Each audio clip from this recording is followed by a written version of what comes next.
지난주는 참으로 많은 일들이 있었습니다. 그 중에서도 제6공학을 이끌었던 노태우 씨가 죽은 것이 가장 큰 사회적 이슈가 되었을 것입니다. 그의 죽음은 신군부로 상징되어지는 군사 독재 세력에 대한 다양한 사회적 비판과 평가를 낳았습니다. 가장 큰 문제가 되었던 것은 장례가 국가장으로 치러질 것인가 였을 것입니다. 하지만 제 개인적으로는 노태우 씨에 대한 국가장은 적절하지 못했다고 생각을 합니다. 물론 저는 그의 아들인 노재현 씨가 지속적으로 보여왔던 5.18 광주 민주화 운동에 피해를 입거나 또 희생당하신 분들에 대한 사죄의 모습에 대해서는 긍정적으로 생각을 합니다. 그리고 동일한 신군부를 할지라도 노태우 씨와 전두환 씨가 조금의 차이는 있다라고 생각을 합니다. 하지만 개인적인 차이가 역사적 과오를 덮을 수는 없습니다. 노재현 씨에 대해서는 친일이든 군사 독재든 역사적 과오를 저지른 선조들을 가진 후손으로서 마땅히 취해야 될 자세의 모범이라고 생각을 하지만 그것은 연좌제가 사라진 한국 사회에서 아버지의 잘못을 그의 자녀들에게 찾지 말아야 한다는 당연한 이야기를 대한 하나의 예일 뿐, 그것 자체가 노태우 씨가 전두환 씨와 함께 군사 쿠데타를 일으켜서 수없이 많은 사람들에게 고통을 남겨다 주고 또 한국의 정치와 근대사를 왜곡된 방향으로 이끌어갔다는 것을 정당화할 수는 없습니다. 하지만 저의 개인적인 생각이 참과 거짓의 문제나 선과 악의 문제는 아니라고 생각을 합니다. 그렇기 때문에 개인적으로 저와 다른 생각을 가지고 계시는 분들이나 또는 목사님들이 개인의 차원에서 노태우 씨의 장례식에 참여하는 것에 대해서는 굳이 그것까지 악하다라고 평가하고 싶지는 않습니다. 하지만 제가 노태우 씨의 국가장에서 가장 불편했던 것은 소위 한국의 4대 종단의 대표라고 하는 사람들이 모여서 자신들의 방식대로 그 장례를 집례한 것을 보았을 때였습니다. 왜 하필이면 4대 종단만이 왔을까요? 그렇습니다. 그것은 단순히 종교적 이유가 아니라 정치적인 이유이기 때문입니다. 많은 교인들을 가지고 있고 사회적으로 많은 영향력을 가지고 있기 때문이죠. 노태우 씨가 어떤 종교를 가졌는지에 대해서는 저는 관심이 없습니다. 그가 불교든 천주교든 개신교든 아니면 다른 어떤 종교든 간에 정말로 그가 국가장에 합당한 사람이었다면 그의 종교를 존중해서 그 종교의 대표자만 참여를 했으면 됐을 것입니다. 나머지는 개인적 차원에서 참여하도록 배려를 했으면 됐을 것입니다. 하지만 굳이 4대 종단의 대표들이 와서 자신의 방식대로 장례를 집도했다라고 하는 것은 국가장이라고 하는 것이 거대한 하나의 정치적 이벤트라는 것을 보여주는 것이죠. 그 장례를 집도했던 그 목사는 왜 거기에 가서 장례를 집도했을까요? 본인은 노태우 씨가 그리스도인으로서 고백을 했다고 하지만 어느 누가 그것을 알 수가 있습니까? 그는 대통령 재임 시절에는 불교라는 것을 공경단히 내세웠고 이후에 그가 어떤 삶을 살았는지에 사람들은 별 관심이 없습니다. 개인적으로 그가 공공연하게 개신교인이라는 것을 밝힌 적도 없고 오히려 여러 가지 이야기를 들어보면 가톨릭 교인이었을 가능성이 더 큰데 거기에 개신교 자격으로 참여를 해서 장례를 집도했다는 것은 아무리 생각해도 말이 되지 않습니다. 더구나 개신교를 대표해서 참여했다라고 하는 그 목사는 보수적인 교단, 제가 속해 있는 예장합동 측 교단 목사입니다. 기독교 근본주의적 성향이 강한 예장합동교단에서 구원이라고 하는 것은 자신의 신앙 고백, 그것도 내적인 신앙을 고백하고 개인적 윤리를 돌아보는 것을 의미합니다. 하지만 노태우 씨는 그 어떤 모습도 공공연하게 보여준 적이 없습니다. 그럼에도 불구하고 그가 개신교인을 꺼내는 생각을 하고 천국에 갈 것을 이야기해 준다고 하는 것은 기독교 근본주의적 관점 속에서도 모순이 될 수밖에 없는 것이죠. 제가 한국의 보수적인 교단의 대표적인 목사들이 종교적 영역에서나 정치적 영역에서 말하는 것을 들을 때마다 참으로 분통이 터지는 것은 그들의 이야기가 보수적이기 때문이 아닙니다. 많은 한국의 기독교 근본주의자들은 자신을 보수적인 사람이다 라고 이야기를 하지만 실질적으로 그들이 이야기하는 것을 들어보면 굉장히 모순적인 경우가 많이 있습니다. 저는 이번에 노태우 씨의 국가장 역시도 또 거기에 참여해서 장례를 집례했던 대표적인 기독교 근본주의 목사님도 그러한 모순적인 모습을 잘 드러냈다고 생각을 합니다. 친일이나 군사독재는 그 어떤 경우에도 정당화될 수가 없습니다. 더더욱이 종교적인 정당성을 제공하는 것은 굉장히 나쁜 것입니다. 장례라고 하는 형태를 통해서 종교적 이데올로기를 제공하고 그 이데올로기를 기반으로 해서 군사 쿠데타를 일으켰던 사람의 일생을 정당화한다라고 하는 것은 역사 앞에 죄를 짓는 것입니다. 그래서 저는 친일을 한 사람들이나 군사 독재를 이끌었던 사람들만큼 나쁘다고 생각하는 것이 그들과 결탁한 종교 지도자들입니다. 왜 그들이 나쁠까요? 그들은 자신들의 이익을 위해서 잘못된 정치 권력에 종교적 정당성을 제공하였기 때문입니다. 특히 기독교 근본주의적 성향을 가진 목사님들이 독재나 친일을 한 사람들을 정당화할 때 늘 나오는 이야기가 인간은 죄인이라는 것입니다. 인간은 죄인이기 때문에 실수하고 인간은 죄인이기 때문에 실패할 수밖에 없는 것이죠. 물론 저는 인간이 죄인이라고 생각을 합니다. 기독교뿐만 아니라 수없이 많은 종교는 기본적으로 인간의 부족함을 전제로 하죠. 인간이 완전한다면 굳이 초월자나 혹은 초월적 존재, 세상을 전제할 필요가 없습니다. 이미 지금 완전하기 때문이죠. 그 때문에 종교는 기본적으로 인간의 부족함을 전제로 합니다. 하지만 종교가 건강할 때는 그 부족함을 사람의 잘못을 정당화하는 도구로 사용하지 않습니다. 로마서를 보십시오. 바울이 얼마나 인간의 부족함과 죄악됨을 이야기합니까?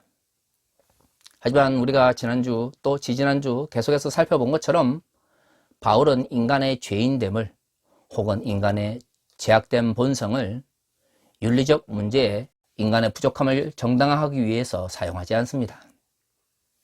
오히려 인간이 죄인되고 인간이 부족하지만 그 가운데서도 죄를 짓는 그리스도인들을 향하여 하나님의 심판을 이야기하고 있는 것이죠. 로마서 1장은 바울이 로마에 가지 못한 상태에서 로마 제국의 큰 어려움 속에서도 믿음을 지킨 로마 교회인들을 향하여 칭찬과 위로의 말씀을 전합니다. 그리고 그들을 향하여 믿음 안에 굳건히 설 것을 이야기하면서 오직 의인은 믿음으로 말미암아 산다. 또 이신칭이 믿음으로 말미암아 못다함을 입는다 라는 말을 하는 것이죠. 하지만 바울은 하나님께 심판받을 수밖에 없는 죄에 대한 이야기를 합니다. 그러면서 마치 자신은 유대인이기 때문에 죄악을 저지르고도 구원을 받을 수 있는 것처럼 말하는 사람들을 비판합니다. 그들은 자신들이 유대인이기 때문에 하나님의 구원을 받고, 하지만 동시 현실 속에서는 동일한 잘못된 일을 행하면서도 자신과 같이 죄를 짓는 사람을 비판하고 있었던 것이죠. 그런 사람들을 향해서 바울은 비판하지 말라라고 이야기를 합니다. 비판하는 내가 그 동일한 죄악을 저지르고도 타인을 비판한다는 것이죠. 그것이 로마서 2장의 이야기입니다. 유대인이기 때문에 동일한 죄를 짓고도 비유대인을 비판하고, 또 그러면서 보이는 구원을 받을 수 있을 것처럼 착각하는 사람들을 향해서 바울은 로마서 2장에서 신랄하게 비판을 하죠. 그리고 오늘의 본문이 있습니다.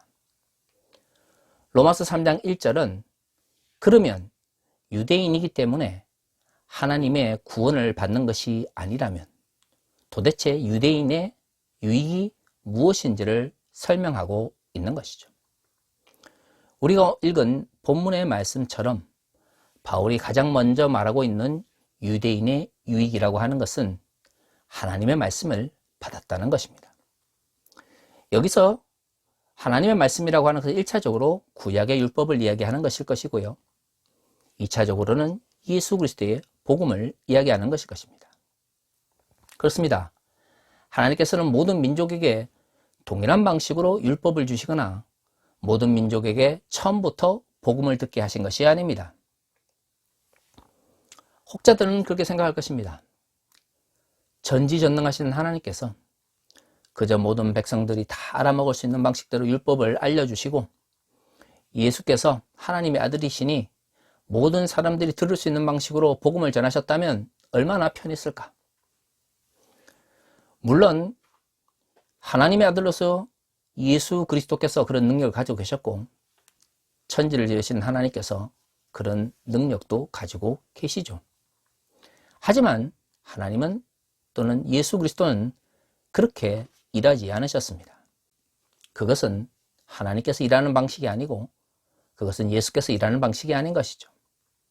사람을 통하여 그들의 자유의지를 통하여 그들의 양심과 그들의 결단을 통해서 율법이 그리고 복음이 전파되기를 원하셨습니다. 그렇습니다. 하나님께서 먼저 유대인을 그의 백성으로 삼으시고 율법을 주시고 그 모범을 통해서 이방 나라들에게도 하나님의 뜻이 전파되기를 원하셨습니다. 먼저 갈릴리에서 오셔서 그리고 갈릴리 사람들을 통해서 그리고 다시 예루살렘 성에 살고 있는 사람들을 통하여 복음이 전파되기를 원하셨던 것이죠. 그것이 하나님의 방식입니다. 그러니 유대인들이 먼저 하나님의 법을 받을 수밖에 없는 것입니다. 법이 주어졌다는 건 무엇일까요? 법이 없는 상황 속에서는 무엇이 옳고 무엇이 그른지 판단해낼 수가 없습니다. 무언가를 판정할 수 없다라고 하는 것은 누군가에게 벌을 주고 누군가에게 상을 줘야 되는지 결정할 수 없다는 것을 의미합니다. 그렇기 때문에 먼저 하나님의 법을 받은 유대인들은 하나님의 심판 아래에 있을 수밖에 없습니다. 왜일까요? 이제는 기준이 주어졌기 때문이죠. 하나님은 기준도 주지 않은 상태에서 그저 마음에 안 든다고 심판하시는 분이 아닙니다. 하나님의 백성을 선택하시고 그들에게 하나님의 뜻을 알리시며 그것을 법의 형태로 주셨습니다. 법이 없을 때에는 마음대로 살아도 그것이 잘못된 것인지 잘된 것인지 또한 그것이 상을 받을 일인지 벌을 받을 일인지 알 수 없지만 하나님의 법이 하나님의 백성에게 주어졌을 때에는 이제 그것대로 살아가는 사람과 살아가지 않는 사람이 명확하게 구분이 되는 것이죠. 그래서 법이 있을 때에는 그 법을 받은 사람들이 죄인이 될 수밖에 없는 것입니다. 왜냐하면 어느 누구도 하나님 앞에서 죄가 없다라고 말할 수 없기 때문이죠. 하나님의 심판은 하나님의 기준을 제시하고 거기에 합당하지 못한 사람들에게 주어집니다. 하지만 하나님께서 엄격하게 법을 적용하시면 그 어느 누구도 하나님의 구원에 들 사람이 없습니다. 그래서 법이 주어졌다는 것은 동시에 죄인일 수밖에 없다는 것을 의미하는 것이죠. 우리가 죄인이 되면 하나님의 은혜가 더 크게 드러납니다. 왜일까요? 구원받을 자격이 없는 자들을 구원하셨기 때문입니다. 어떻게 구원하셨습니까? 당신의 독생자를 십자가에 못 박이시면서 우리를 구원하셨습니다. 그래서 바울은 이야기합니다. 우리의 부족함이 하나님의 은혜와 영광을 드러내는 역할을 감당하고 있다고요. 그것이 오늘 우리가 읽은 본문에서 말하고 있는 말씀입니다. 로마서 3장 7절에 이런 말씀이 있습니다. 그러나 나의 거짓말로 하나님의 참되심이 더 풍성하여 그의 영광이 되었다면 어찌 내가 죄인처럼 심판을 받으리요. 거짓말이라고 하는 것은 참된 말의 반대이겠죠. 하나님의 법이 주어지고 그 법대로 살아가야 되는 사람들에게 의무가 있습니다. 하지만 인간이 연약해서 그 의무를 행하지 못하게 될 때 그 사람들은 거짓말을 하게 됩니다. 왜일까요? 자신의 잘못을 변명해야 되기 때문이죠. 만약에 그 법대로 살아가지 못하는 모든 사람들을 하나님께서 심판하기를 원하셨다면 우리는 모두 죽어야 될 것입니다. 하지만 우리의 거짓말이나 우리의 부족함이 결국에는 하나님의 은혜를 드러내는 방식으로 작동하게 됩니다. 왜죠? 하나님은 정의를 원하시지만 동시에 은혜를 베푸시는 분이기 때문이죠. 그래서 우리의 거짓말로 상징되어지는 이 인간의 연약함이 하나님의 영광을 드러내는 도구가 되는 것입니다. 문제는 그러면 정의로우신 하나님, 그러나 은혜를 베푸시는 그분께서 우리를 구원하기를 원하시는데 그는 구원을 받았다고 하는 자들이 계속 하나님의 은혜를 남용하면서 죄를 지으려고 노력한다면 그것이 로마서에서 말하는 구원을 얻게 하는, 아니 우리를 의롭게 불러주게 만드는 믿음이 될 수 있느냐는 것입니다. 바울은 8절에서 분명히 이야기를 합니다. 또는 그러면 선을 이루기 위하여 악을 행하자 하지 않겠느냐. 어떤 이들이 이렇게 비방하여 우리가 이런 말을 한다고 하니 그들은 정죄받는 것이 마땅하니라. 하나님께서 하나님의 백성에게 법을 주시고 그 법대로 살아가기를 원하셨습니다. 하지만 인간의 부족함으로 인하여 그 법을 지킬 수 없기 때문에 법이 주어졌다라고 하는 것은 결국 인간이 죄인됨을 드러내는 역할을 감당합니다. 인간이 죄인되고 부족하기 때문에 구원을 얻을 수 없는 존재인데 하나님의 은혜가 함께 임하여 우리에게 구원이 주어졌습니다. 그래서 인간의 죄악됨과 부족함이 하나님의 영광을 드러내는 역할을 감당하는 것이죠. 하지만 그렇다고 해서 하나님의 정의나 공의는 외면한 채 하나님의 은혜만을 남용하면서 마음대로 죄를 짓는 것이 하나님의 영광을 계속해서 드러내는 것일까요? 결코 그럴 수 없습니다. 바로 여기서 자만하는 죄인과 회개하는 죄인의 차이가 드러나는 것입니다. 인간은 죄인입니다. 하나님의 법에 비추어 볼 때 우리는 합당한 사람들이 아니죠. 그래서 하나님께서 우리에게 요구하시는 것이 자신의 죄를 회개하는 모습입니다. 회개의 모습은 하나님의 은혜를 얻는 유일한 길인 것이죠. 회개란 무엇입니까? 지금까지 살아왔던 잘못된 삶이 하나님의 법에 비추어 볼 때 옳지 못하다는 것을 깨닫고 그것에서 돌이키기 위하여 치열하게 싸워나가는 과정인 것이죠. 회개란 단번에 이루어지면서 동시에 끊임없이 지속되는 것입니다. 성경은 회개를 그렇게 이야기하고 있죠. 그래서 이후에 끊임없이 죄를 짓는 죄인들을 향해서 회개를 요청할 수 있는 것입니다. 자만하는 죄인은 무엇입니까? 하나님께서 정의를 원하시지만, 그래서 법을 주셨지만 우리가 부족해서 하나님의 은혜로 구원을 해주셨으니 이제는 그 은혜를 남용해서 마음껏 죄를 짓고 자신의 욕심을 채워 나아가는 사람들을 의미합니다. 그들은 스스로 죄인이라는 것에 정당성을 부여해서 자신의 잘못을 계속해서 정당화해 나갑니다. 그 이면에는 바로 자만이 있습니다. 내가 죄인이지만 하나님은 은혜로우신 분이니 어쩔 수 없이 나를 구원하실 수밖에 없어 라고 하는 왜곡된 인식이 인간의 자만을 만들어내는 것이고요. 그렇게 자만하는 인간의 모습 속에서 기독교적 믿음은 왜곡될 수밖에 없습니다. 아니, 엄격히 말해 그것은 기독교적 믿음이 아닌 것이죠. 가장 나쁜 것이 무엇입니까? 인간의 잘못된 행위를 종교적으로 정당화하는 것입니다.